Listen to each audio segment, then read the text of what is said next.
Hello, everyone. My name is Reza. I'm a math calculus tutor with TutorOcean, and I specialize in calculus as well as linear algebra and differential equations. So we're going to start with implicit differentiation, but to motivate that, we should really talk about the chain rule because the chain rule is really a very important component of almost everything you do in calculus. So basically, we have y is equal to f of g of x. The derivative is f prime of g of x times f prime of g of x times g prime of x. So let's do an example. If you have y is equal to x squared plus 1 to the 1 half, let's differentiate. dy dx is equal to, bring the power down, keep the inside intact. So x squared plus 1 stays intact, and subtract 1. Then differentiate the inside as 2x. Let's cancel these 2's, and we get x divided by root of x squared plus 1. So that's the derivative using the chain rule. All right, let's do a little bit of review on implicit differentiation. What is derivative of x squared?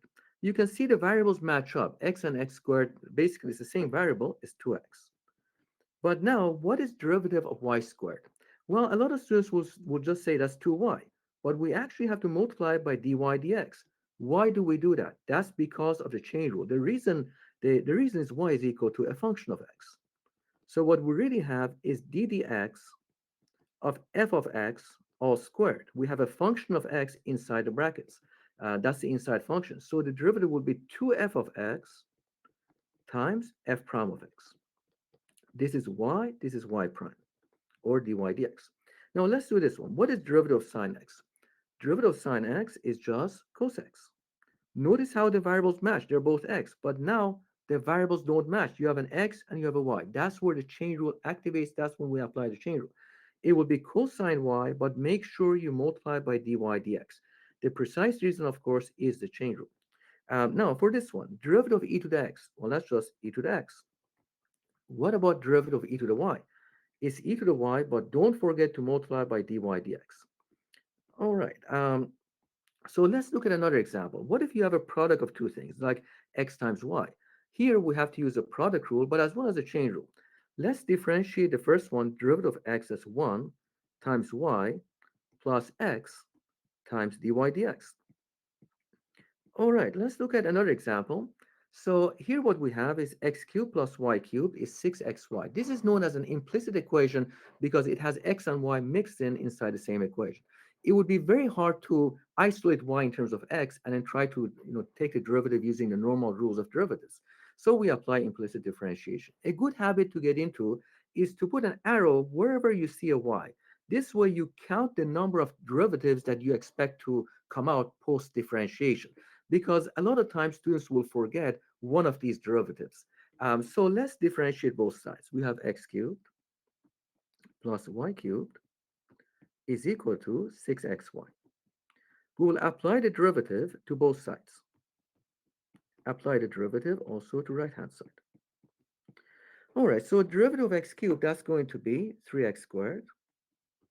But when you differentiate y cubed, we have to apply the chain rule. So we get 3y squared times dy dx. Now we're going to apply the product rule here. So let's group 6x together and y as the other term. Differentiate the first term, that's going to be 6 times y plus, keep 6x the same, differentiate y with respect to x, and we get dy dx. Now, oftentimes we would like to get an expression for dy dx, so we need to do some simplification. So let's bring all the terms that involve dy dx on one side. So 3y squared dy dx minus 6x dy dx is equal to 6y minus 3x squared. And now we factor dy dx out. Let's factor it out. Times 3y squared minus 6x is equal to 6y minus 3x squared. Now divide both sides by 3y squared minus 6x. Divide both sides by 3y squared minus 6x. This cancels and we get a derivative. Notice the derivative has both x and y in it. That's because the original equation, the implicit equation, had both x and y in it. So if you want to solve for the slope of the tangent line, you would need both x and y values to get a value for the slope. That is the derivative. All right. Now, for the same question, part B, we would like to find the equation of tangent line at this point, 3, 3. We already found the derivative, so let's put in the numbers that we have. We have y minus y1, that's 3. We need to calculate the slope, so let's put it like a box here, times x minus 3. Let's calculate the slope. Now, it would be a mistake to put this whole expression with the x and y in here because we would like to have a value for the slope, a numerical value. So plug in x equals 3, y equals 3, and get the slope, dy dx, and put a number where the slope is. That's going to be 6 times 3, that's 18, minus, minus 3, 3 through 9, that's 27, all over 27 minus 18. This will come out to negative 1. That's the slope, negative 1. Let's simplify this so we put it into the nice form y equals mx plus b. This is negative 1 times x minus 3. And we get y is equal to minus x plus 3. Bring this 3 over, plus 3. And we get y is equal to minus x plus 6. This is the equation of tangent line. Let's visualize. So here it is. This is the equation of tangent line at 3, 3. All right. Now, part C is a little bit more difficult, and this is the kind of question you might get in your exam. So we would like to make the tangent line horizontal. That's the question. At what point in the first quadrant, of course, means x positive and y positive. So in this quadrant, at what point in the first quadrant is a tangent line horizontal? Tangent line horizontal means the slope is 0. So we already found the slope using implicit differentiation. We would like to make y prime equal to 0. That happens when the numerator is 0, provided the denominator is not 0. All right, so let's make the numerator 0. 6y minus 3x squared is equal to 0. Now let's solve for y in terms of x. 6y equals 3x squared. Y is equal to x squared over 2. We're going to plug this back into the function, back into the curve. So let's do that. And if we put this back into the x cubed plus, so here it is, we're going to plug this into x cubed plus y cubed equals 6xy. Once we get the values, we plug it back in here. So we'll solve for x, then put it back into our original equation to solve for y. So you can see how it kind of goes around in a circle. Let's plug this in. We get x cubed plus y cubed, that's x squared over 2, all cubed, is equal to 6x times y, x squared over 2. We need to bring everything to one side and factorize it. It has to be done carefully without mistakes. So x to the 6 over 8 equals 3x cubed. Bring it all to one side, and we get 1 minus 3, negative 2x cubed, minus 2x cubed plus x to the 6 over 8 equal to 0. So now let's factor out x cubed. If we factor x cubed out, times negative 2 plus x cubed over 8 is equal to 0. X equals 0. So we have x equals 0 is one solution. Also, that's why we factorize it, because then we can make each term 0 and solve for x. Minus 2 plus x cubed over 8, we make this equal to 0. And we get x cubed over 8 equals 2.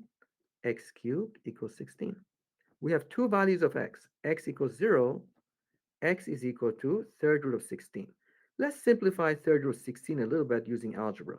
This would be third root of 8 times 2, which is split up the radicals, third root of 8 times third root of 2. That will be 2 times 2 to the 1/3. So I guess adding up the exponents, they have the same base. That's 2 to the 4/3. And we have x equals 0. Now, it would be a mistake to put it back into the original equation, into this one, because you may get too many y values. You have to put it into where it came from, which is here. So let's plug in those values into y equals x squared over 2. So x equals 0, plug it in into y equals x squared over 2, and we get y equals 0.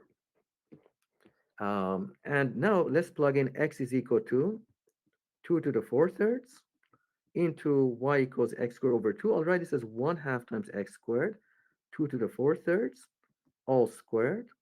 That gives us 1 half 2 to the 8 over 3. If we simplify, we have 2 to the 8 over 3 divide by 2 to the 1. That's going to give us 2 to the 8 over 3 minus 3 over 3 would be 5 over 3. All right, so these are the points. X equals 0, y is equal to 0, and also x is equal to 2 to the 4 thirds, x is equal to 2 to the 4 thirds, and y is equal to 2 to the 5 thirds. All right, and let's actually show these on the graph. So these are where we have horizontal tangent line.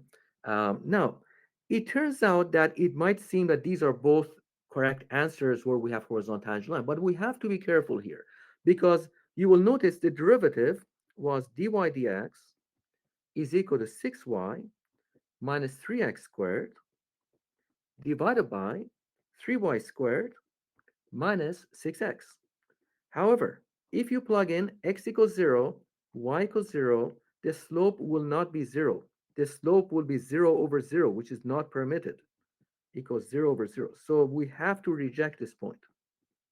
And that's because the denominator and numerator can't be 0 at the same time. Only the numerator can be 0. So we really have only one point. X is equal to 2 to the 4 thirds. Y is equal to 2 to the 5 thirds. Therefore, the tangent line is horizontal at this point. Let's visualize. There it is. And we have a horizontal tangent line at this point where the slope is equal to 0. Right. Excellent. Well, thank you very much for your time. I really appreciate it. And good luck with your exams. And thank you.